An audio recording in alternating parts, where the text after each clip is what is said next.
So, hello everyone. This is Tyrion Lannister, and one of the admin of FCI Forum Telegram groups. ठीक है. तो result आ गए हैं, सबको पता है रिजल्ट आ गए हैं, और जिनका जिनका सिलेक्शन है उनको बहुत बहुत कॉन्ग्रेचुलेशन भाई लोग. जल्दी से वापस आ जाओ यार. ठीक है, मतलब वापस बोलते हैं, जल्दी से एफसीआई में आ जाओ यार. हम लोग बहुत ईगरली तुम्हारा वेट कर रहे हैं कि हमारा काम थोड़ा कम हो. ठीक है, थोड़ा वर्कलोड हम लोग का कम हो. ठीक है, और जिनका सिलेक्शन नहीं हुआ उनको एक ही चीज बोलेंगे यार कि कोई बात नहीं, तुम लोग को अब अगले बड़े एग्जाम में फोड़ना है, कोई इश्यू नहीं है. ठीक है, तो ज्यादा टाइम वेस्ट नहीं करते हुए हम लोग शुरू करते हैं. तो सबसे ज्यादा हमारी क्वेरी आई थी एक कि I can't find application form, how to find it. तो देखो भाई लोग, सीधी सी बात है कि लास्ट ईयर हमारे रिक्रूटमेंट में भी ऐसा ही हुआ था कि हमारे बहुत सारे साथियों के पास एप्लीकेशन फॉर्म नहीं था, तो उन्होंने जो हमारे टेलीग्राम ग्रुप है एफसीआई फोरम ग्रुप, उस पर बात रखा. उस समय उसका नाम एफसीआई फोरम नहीं कुछ और था, एफसीआई AG3 ज्वाइनिंग या कुछ और ऐसे ही था. ठीक है, तो उस ग्रुप पे नाम उठाई, मतलब आवाज उठाई, बात रखी अपनी. ठीक है, तो और हमारे यूनियन स्टाफ यूनियन के रिप्रेजेंटेटिव्स हमारे ग्रुप में जुड़े हुए हैं. ठीक है, तो उन्होंने ये बात मैनेजमेंट तक पहुंचाया था और मैनेजमेंट ने दोबारा से पोर्टल खोला था. तो आई होप इस बार भी पोर्टल खुलेगा, और पोर्टल खुलेगा और आपको मिल जाएगा. ठीक है, मिल जाए तो ज़्यादा अच्छा है, कोई इश्यू नहीं है. और नहीं मिलता है तो फिर देखते हैं क्या हो सकता है. बट आप मतलब उम्मीद रखो कि पोर्टल दोबारा खुल जाएगा और आप एप्लीकेशन वहाँ से डाउनलोड कर सकते हो.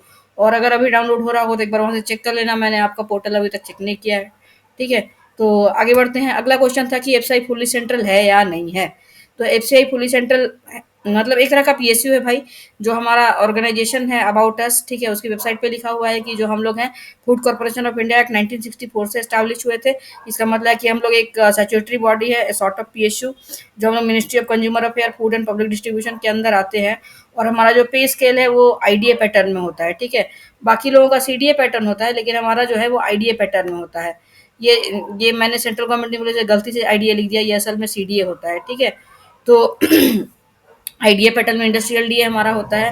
और हम लोग सारा ये सेंट्रल डीओपीटी के सर्कुलर्स को फॉलो करते हैं. डीओपीटी का सर्कुलर वेब से अलग से नोटिफाई करती है, और फिर आगे उसको हम लोग फॉलो करते हैं. फाइनेंस मिनिस्ट्री जो है हमारा एक्सपेंडिचर अप्रूव करती है, बजट एलोकेशन होता है हमारा. तो we are sort of government staff. ठीक है, but fully central government staff पर नहीं कह सकते हैं, सीजीएल वालों की तरह, मिनिस्ट्रियल की तरह. हम लोग एक सॉर्ट ऑफ पीएसयू हैं. ठीक है, तो बट सरकारी नौकरी है हमारी. ठीक है, ये एक तरह की सरकारी नौकरी है, इसको लेकर के आप लोग एकदम सेकंड थर्ड थॉट ना रखें. एक अगला क्वेरी आया था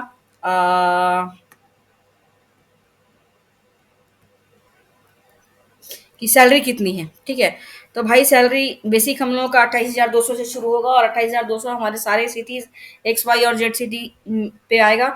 ये एक्स वाई जेड सिटी क्या है, इसकी डिटेल्स आपको website forum forum Telegram group में मिल जाएगी.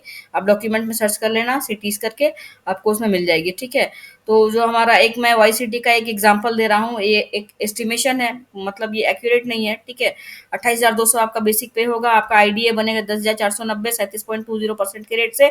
एचआरए 18%, 5,076 रुपए. कैफेटेरिया 32%, 9,024 रुपए.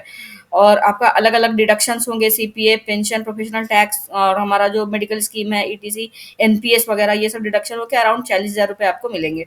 ठीक है, तो 40,000 रुपए की सैलरी आपको शुरुआत में मिल रही है, और एक ये बहुत अच्छी सैलरी है. ठीक है, तो इसको लेकर के देना नहीं है. और रही बात, मैं अपनी खुद की पहली पे स्लिप और करंट पे स्लिप, दोनों पे स्लिप आपको मैं शेयर कर दूंगा टेलीग्राम ग्रुप पे. आप वहां जाओ, सर्च करो, वहां देखो.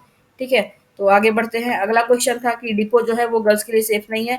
देखो, ये एक मन में कॉम्प्रिहेंशन होगा आपके, लेकिन let me clear few things. ठीक है, हमारे बहुत सारे बड़े बड़े डिपोज, ठीक है, मतलब मनमाड़ और शक्तिनगर के जैसे डिपो से लेकर के, ठीक है, एक 5,000 MT का कोई छोटा सा डिपो, सब में लड़कियां हैं, काम कर रही हैं. हमारी बहनें बहुत अच्छे से, बहुत जोश खरोश से, पूरे डेडिकेशन के साथ काम कर रही हैं, और उनको बहुत इनेबलिंग एनवायरनमेंट मिलता है. ठीक है, हाँ, कुछ इंफ्रास्ट्रक्चरल इश्यू हो सकते हैं डिपोज में, बट वो वेरी करता है डिपो टू डिपो. बट ऐसा कुछ नहीं है कि डिपो लड़कियों के लिए सेफ है, नहीं है. ये 100% सेफ है. वहाँ के सीनियर्स, वहाँ के स्टाफ, यहाँ तक कि वहाँ के लेबर्स तक आपको, ठीक है, बहुत सपोर्ट करेंगे, कोऑपरेट करेंगे. ठीक है, नए बैच की हमारी लड़कियों ने, हमारी बहनों ने, ठीक है, अकेले डिपो संभाला है कोई कोई डिपो में. ठीक है, तो डिपो को लेकर के आप एकदम निश्चिंत रहें कि डिपो कैडर लड़कियों के लिए थोड़ा सा कॉम्प्रिहेंशन जो है वो कॉम्प्रिहेंशन अपने दिमाग से निकाल लें, कोई दिक्कत नहीं होगा. अगला सवाल है पीओ वर्सेस AG3. भाई सीधी सी बात बोल रहे हैं. ठीक है, पीओ जो है वो ऑफिसर स्केल जॉब है, और AG3 जो है वो क्लेरिकल स्किल जॉब है।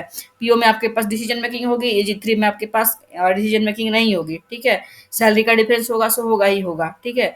तो लेकिन हाँ, यहाँ पीस ऑफ माइंड है, ठीक है। मेडिकल फैसिलिटी हमारी बहुत अच्छी है। तो ये सब चीज़ों को फैक्टर करो, ठीक है। और होम पोस्टिंग वगैरह मिल रही है नहीं मिल रही है, उसके बाद आप लोग खुद से कैलकुलेट करो, खुद से डिसीजन लो, ठीक है। बैंक क्लर्क वर्सेज एजी 3, सीधी सी बात है एजी 3, ठीक है। बैंक क्लर्क से हम लोग बहुत अच्छे हैं, बहुत अच्छे हैं, बहुत अच्छे हैं, ठीक है। रीजन्स बहुत सारे आपको टेलीग्राम ग्रुप में मिल जाएंगे हमारे, बहुत लोग आप सर्च करके देख लो, बहुत सारे मेरे बैचमेट्स ने, हमारे सीनियर्स ने आपको सलाह दे रखा है, ठीक है। सर्च करोगे ना वो ग्रुप पे जाकर के तो आपको मिल जाएगा, रिपीट करने की जरूरत नहीं है। बस एक ही चीज बोल रहे हैं, ठीक है, कि एजी 3 is much much much better than bank clerk. Clarity about waiting list और एक वैलिडिटी ऑफ वेटिंग लिस्ट, ठीक है। तो वेटिंग लिस्ट को लेके क्लैरिटी ये है कि अगर आपका रैंक अच्छा है और वैकेंसी होती है, ठीक है, तो आपके चांसेस हैं, ठीक है। बट इसके भरोसे मत बैठो, अपना एग्जाम का तैयारी करो। लास्ट ईयर हमारा बहुत अच्छा वेटिंग लिस्ट क्लियर हुआ था, ठीक है। जरूरी नहीं है कि हर बार वो हर चीज हो, ठीक है, सेम चीज हो। सो आप कंटिन्यू करो पढ़ाई अपनी, ठीक है। अगर आपका कॉल आता है तो ठीक, नहीं आता है तो आप अगले जॉब की तैयारी करो, ठीक है। हाँ, एक चीज है वैलिडिटी ऑफ वेटिंग लिस्ट, इसको लेकर के मैं एक चीज बोलना चाहूंगा कि लास्ट ईयर हमारा, ठीक है, एक 13/12/2019 को एक सर्कुलर आया था, उसमें बोला गया है कि it has been decided with the approval of competent authority that the wait list reserve final list of direct recruitment of category 3 and 4 posts shall remain valid up to initiation of process of next recruitment, that is notification of next recruitment। तो next recruitment cycle तक validity रहेगी।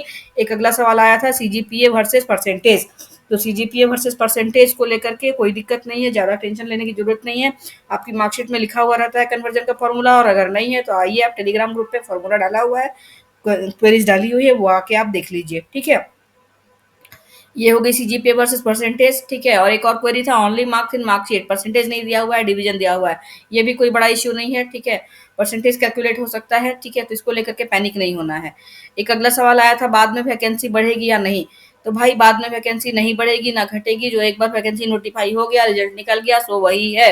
तो ऐसा मन में अगर कोई 3 13 सवाल आ रहा है तो ये सवाल अपने दिमाग से आप निकाल दें, ठीक है। और अगर कोई क्वेरी होती है तो आप हमारे टेलीग्राम ग्रुप एफसीआई फोरम पे जा करके देख सकते हैं, ठीक है। और जैसा होता है आप बताएं हमें, बाकी थैंक यू।